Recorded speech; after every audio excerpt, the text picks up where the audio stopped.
Rise and shine, bitch!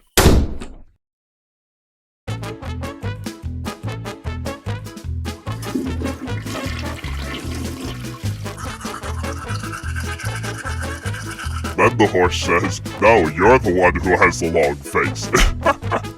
Oh, that's a good one. Are you even listening? Hide it under some seaweed. No, I'm gonna let it shine. Hide it under some seaweed. No, I'm gonna let it shine. I let it shine. I let it shine. Let it shine.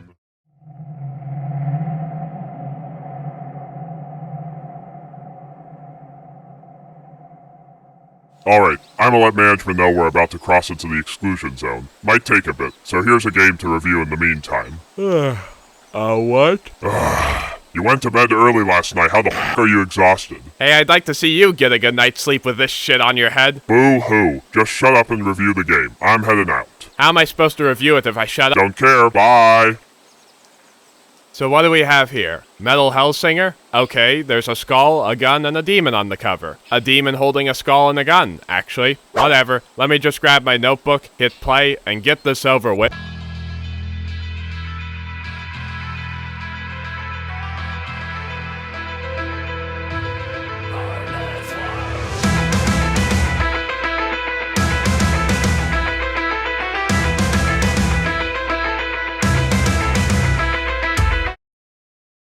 Never mind, this is gonna be awesome. Hit it, Johnny.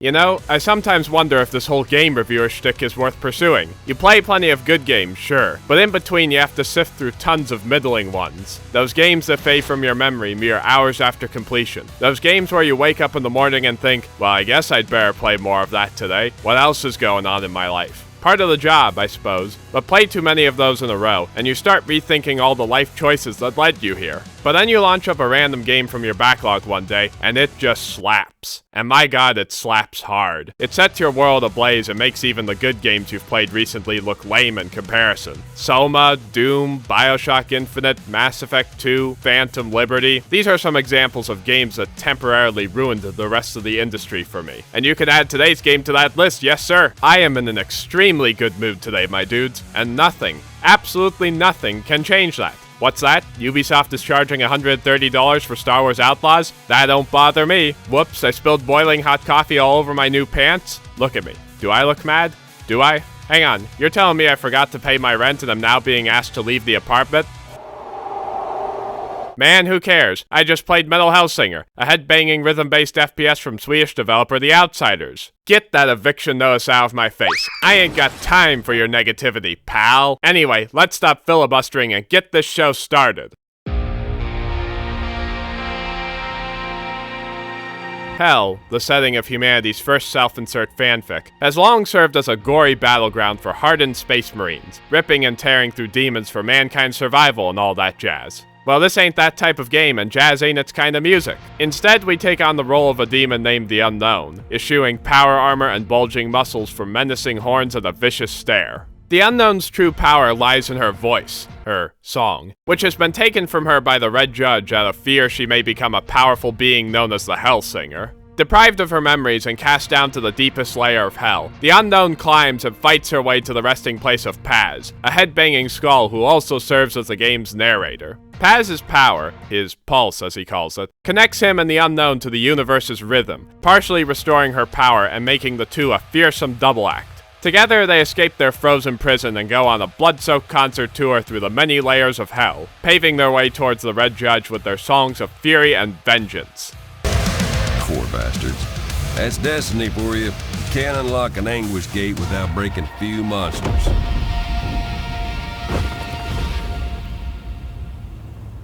Her Song, Hellsinger, Pulse, Rhythm of the Universe? No, you didn't accidentally click on a He-Man video essay, thanks for asking. If it wasn't immediately obvious, Metal Hellsinger goes all in on the music theme, and the naming scheme resembles that of a Saturday morning cartoon. I mean, come on, the antagonist is literally a giant skeleton called the Red Judge. How much more Saturday morning cartoon can you get? Tell me, Hierophant, are Yon's armies ready?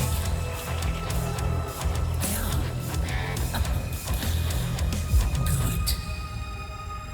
We shall prepare the ritual of spears. Even if the prophets sang of her, we shall prove the prophecy false. What? What makes Metal Hellsinger so endearing, however, is that it takes itself seriously. And no, I don't mean in a Zack Snyder, there's Jesus symbolism everywhere, it's so deep way, but more that it knows exactly what it is and doesn't feel the need to undercut its story with self-referential jokes and pop culture references. It's an exciting, straightforward revenge story bursting at the seams with style and personality, and that's all I need it to be. I'm not expecting every narrative to be as thought-provoking as Kentucky Route Zero.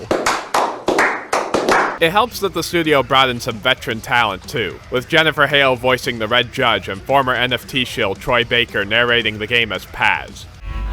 I told you she'd sing again. Killing that bit of the judge gave her some of her voice back. Gave us both a chance to get back what we'd lost. Rip it from the judge, a piece at a time.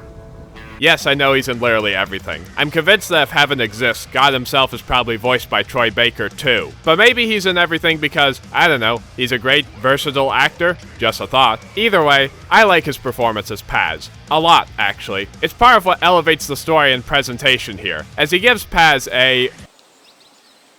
Well, he gives him a bit of a good old-fashioned southern drawl. I tell you what, his narration makes me feel like I'm kicking back in a saloon drinking beers while listening to some rugged cowboys spin a yarn. And that's the Lord's truth. Okay, that was somehow worse than your Australian impression. Aren't you supposed to be in a call? It's a fantastic performance overall, effortlessly charming, witty, and never in danger of becoming obnoxious or overbearing. And that's as much a compliment of the writing as it is of the voice acting. I'm now imagining Paz in the hands of a lesser writer, where he's reduced to yet another self-absorbed, snarky Marvel sidekick. And I'm not exaggerating when I say this, but I think that would have completely ruined the game for me. Because Metal Hellsinger's sincerity is part of what makes it great.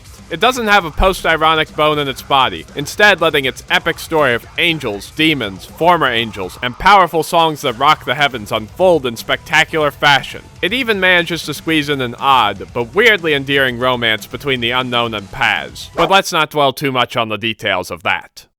We didn't need words. We understood each other without them. Guess it sounds like love at first sight, don't it? Regardless, I finished the game with a big, stupid smile on my face and a giddy spring in my step. Fun.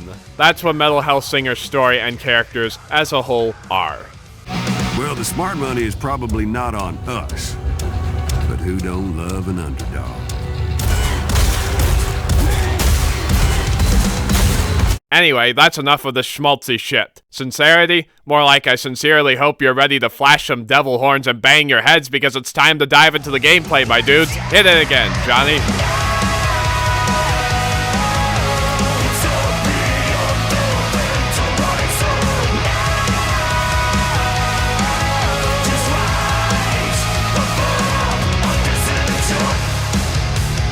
Hot damn, it's been a while since I've gotten this fired up about a game. I'll have you know I took a grand total of 5 notes during my playthrough, and 4 of them basically say the same thing, that being, holy shit, how is this game this fucking good? It's gonna be hard to explain what makes Metal Hellsinger so brilliant without just constantly cutting the gameplay and going, look! Look at it! Listen to it!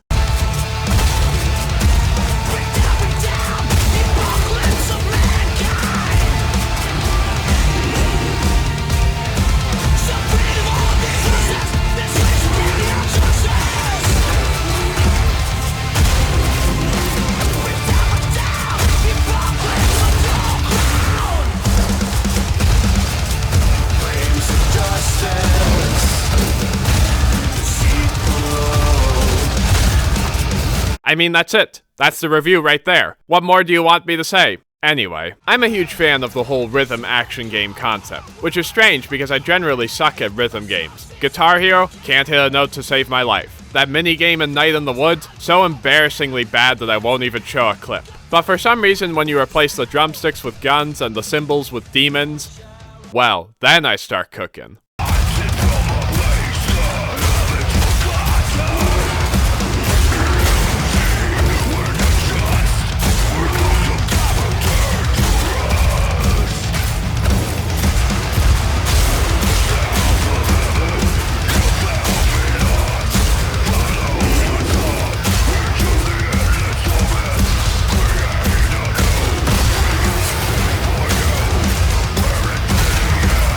It's a fitting match, really, as music already plays such an important role in action games. Not to imply that it doesn't in other games too, but action games are in a unique position where they can do more than just have it remain in the background. DMC5, BPM, and last year's Hi-Fi Rush all tie their music directly into the gameplay, the songs fading and intensifying alongside your performance. It's a near-perfect idea for a game mechanic, and it's a shame that only a couple of FPSs have tried it, those being BPM and today's game.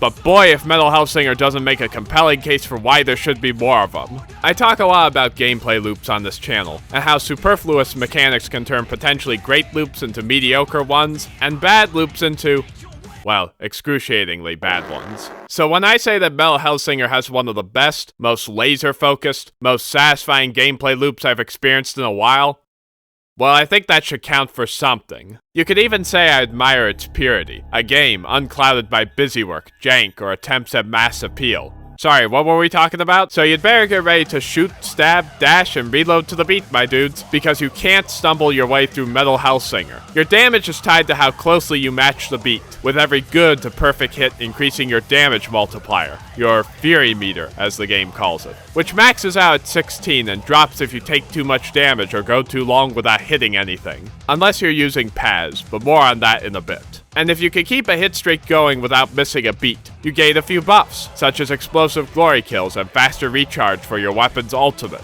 Metal Hellsinger soars where other games falter because all the mechanics reinforce and strengthen its core gameplay loop.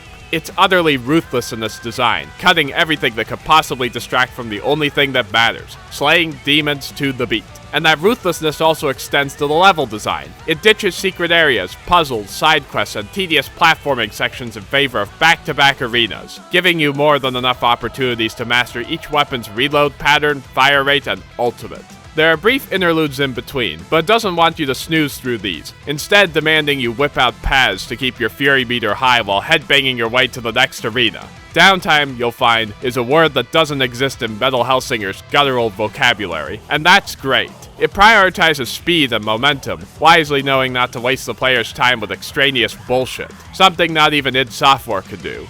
Make no mistake, the new Dooms are some of the best FPS games to ever grace a computer screen, but show me a player who enjoys the platforming sections in them and I'll show you a mortally challenged liar. Speaking of challenging, the game may feel overwhelming at first if you're not a natural at rhythm games, and I get why some players bounce off it immediately. Playing a game that's a mix of Doom and Dance Dance Revolution, why that's like trying to rub your stomach and pat your head at the same time. Or is it rub your head and pat your stomach? Oh, never mind. But here's the thing. If an overworked, tone-deaf, slightly arrogant moron like me can finish every level while mostly staying on beat, and also complete all the optional arenas, and unlock every achievement, you'll do fine. And that's because Metal Hellsinger knows how to make you comfortable with its central gimmick. It eases you in with weapons that are easy to master, and then throws a few curveballs later on with trickier ones like the crossbow and Hellcrow. It greatly encourages experimentation too, since every weapon has bottomless reserves and you can retry earlier levels with the late game weapons. I struggled with the Hellcrow at first until I returned to the third level and practiced a bit, and then proceeded to storm through the penultimate level with it. And the levels are so compact that I didn't mind doing this at all, gleefully blitzing through them again while messing around with my new instrument of war. And besides, it gave me an excuse to rock out to my favorite songs again, specifically Stygia and Disillusion, songs that remind me of the stuff I listened to when I was 14, and admittedly, a bit edgy. But damn it, sometimes you need to entertain the adolescent part of your brain. It's the reason games and movies like Metal Gear Rising and From Dusk Till Dawn exist. And it would be a crime if I went any further without mentioning the soundtrack. And what a soundtrack it is. Kino, as the Zoomers say. Peak. Fire emoji. And I say this as someone who doesn't listen to metal that much anymore. But when you bring in the likes of Serge Tankian, Elisa White Gluz, and Johnny Silverhand and have them all sing their hearts out while you blast through Beelzebub's forces, well, it made this jaded reviewer crack a smile and at times start singing along. You will never know.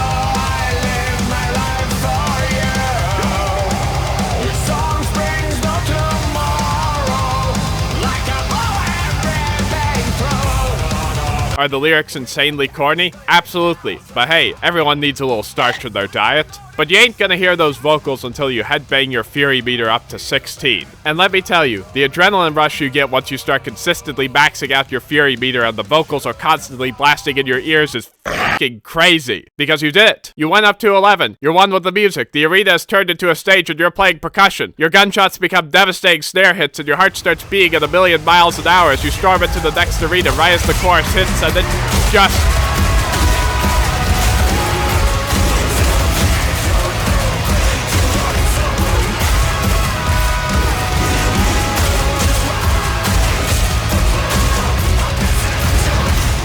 Again, what more do you want me to say? But I do have one critique, my dudes. Not a deal breaker, mind you, but a small stain I noticed on the suit of an otherwise sharp-dressed game, and that is the boss fights. Or rather, boss fight. As in one boss you fight 7 times. Yes, Halo 5 fans, all 3 of you, it's Warden Eternal all over again, though thankfully not as much of a slog. But the fact that I'm even mentioning Halo 5, an embarrassing, shameful, miserable, creatively bankrupt shard of a game in the review of one that wears its heavy metal heart on its sleeve, is a bit concerning. You define me a second time unknown. That is unwise, and it will be your undoing. So the boss you face at the end of each level is the Red Judge, or rather, one of her many guardians. Rest assured, you do eventually fight the real Judge in an epic, over-the-top set piece accompanied by Serge Tankian's wild belting in the background. I mean, what better way to cap off a game that, on the whole, feels like a tribute to the great heavy metal artists of the past? Which is why it's frustrating that the bosses preceding it are nothing more than slight variations of the first one. And even with those variations, they all basically play the same. You circle strafe and shoot her, she disappears. You circle strafe and shoot her some more, she disappears again, etc. Repeat until dead. Okay, they do mix it up a bit for one of the fights. Wanna know how? That's right, my dudes. There's 4 of them now. Yeah, it's great. Incredible. You did it. Keep it in. Double. It's good. Good Very boss good. design. I love it. It's good. It's the only time Metal Hellsinger is ever in danger of boring the player. And it's surprising that a game as fiercely creative as this has settled for boss fights this dull. You know what rhythm game has fantastic boss fights? Hi-Fi Rush. They're visually interesting, multi-staged, and overall demand a greater level of engagement from the player, putting their newly acquired skills and gear to the test. And that's what a boss fight should be, not a time-wasting bullet sponge. Also, for heaven's sake, we're in hell. You know, the Great Inferno, the Netherworld, the land of eternal damnation and Italian politicians. Let's bring in some more bosses and get wild with the designs. Remember the Dante's Inferno game? Now that's a game with some crazy, memorable bosses. I'm talking about Cerberus, King Minos, Cleopatra. Okay, maybe that one's a bit too wild for this game. In any event, it's time to conclude tonight's concert. Thank you everybody, you've been a wonderful crowd. And as a reward, here's a little ditty I wrote called The Conclusion. Alright. So should you play Metal Hell? Yes! In an industry that often prioritizes bloated games with no cohesive design, Metal Hellsinger bursts in with a screeching guitar riff and shows everyone how it's done. It pitches an appealing premise, that of a Rhythm-FPS, and proceeds to deliver on it while effortlessly avoiding the rot that weighs down many games today. The result is 5 ridiculously entertaining hours of headbanging action, supercharged by an adrenaline-pumping soundtrack featuring a star-studded lineup of old and new metalheads alike. And you know what? The story ain't too bad either, and is told with an enjoyable amount of style and personality. Metal Hellsinger, as a whole, is polished, innovative, unpretentious, and most importantly, fun. And the industry could certainly use more games like it. I absolutely love it, and I strongly recommend you check it out. I'm still here, holding on. Let this body break, let this torture last. It's so beyond this age. Ooh, hold up. I gotta drink a shot now. Damn. And send. Is he seriously not done with that call yet? Nope, I'm just taking a break, cause I gotta take a number 2. Wow, I really needed to know that. Thanks. But did you finish the review yet? Yep, just send it over to management. Good, cause I found this kicking around in the mail and want you to review it. Now. But I just finished the review, what the fuck? Too bad, it's micro review time, everybody. That's a terrible name for a second. Micro review.